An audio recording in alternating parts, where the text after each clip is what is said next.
हासिल करे। एक के पीछे एक आई।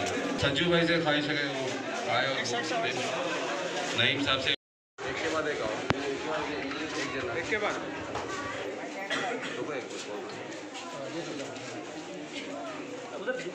देखो एक एक आओ, एक आते जाओ, बुक्स लेते हुए आप उधर देखिए।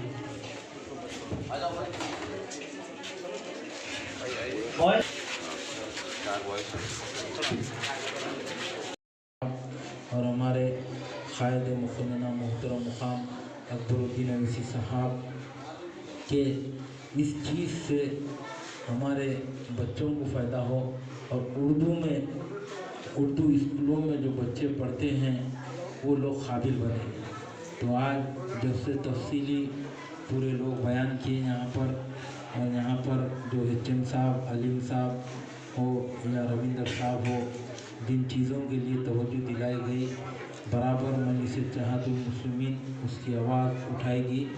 आप लोग हमारे मुबीन यहाँ पे क्या है उन्हें हम यहाँ पर जो तकलीफ़ात है उसको लेकर जाकर देंगे और साहब की नुमाइंदगी के ऊपर उसको हल करवाने के लिए कोशिश करेंगे। आप देखिए। अस्सलामु अलैकुम वरहमतुल्लाहि वबरकातुहू। आज नक़ीब मिल्लत अलहाज बैरिस्टर असदुद्दीन अवीसी साहब, सदर कुल हिंद मजलिस इत्तेहादुल मुस्लिमीन व रुकन पार्लियामेंट हैदराबाद की हिदायत पर जनाब मिर्ज़ा रहमत बेग साहब MLC हैदराबाद कागज़ नगर को तशरीफ़ लाए और यहाँ पर 4 उर्दू मीडियम के स्कूल्स हैं, Anwar school, Iqbal school, government old high school और RB स्कूल, जिसमें 120 तलबा पढ़ते हैं। तो अल्हम्दुलिल्लाह बैरिस्टर असदुद्दीन अवीसी साहब, हबीब मिल्लत जनाब अकबरुद्दीन अवीसी साहब उर्दू मीडियम को बच्चों का ख्याल रखते हुए कागज़ नगर को 120 बुक यहाँ पर भेजे। जनाब मिर्ज़ा रहमत बेग साहब MLC हैदराबाद के हाथों से यहाँ पर 4 स्कूल्स के बच्चों को सालार मिल्लत ऑल इन वन गाइड तकसीम किया गया, जिसको 120 बच्चे यहाँ पर इस बुक का फ़ायदा उठाए हैं। तो मैं तमाम बच्चों से भी गुजारिश करता हूँ कि मजलिस इत्तेहादुल मुस्लिमीन की जानिब से जो बुक दी जाती है आप इसका भरपूर फ़ायदा उठाइए, आला दर्जे के नंबरात हासिल कीजिए।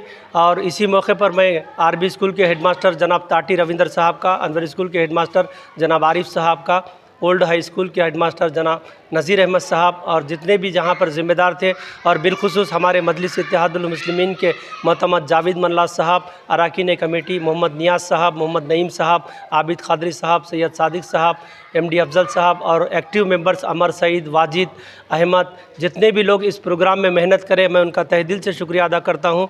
और तमाम लोगों का तहे दिल से शुक्रिया अदा करते हुए उम्मीद करता हूँ कि अल्लाह हमारे इस काम को कबूल फ़रमाए। शुक्रिया।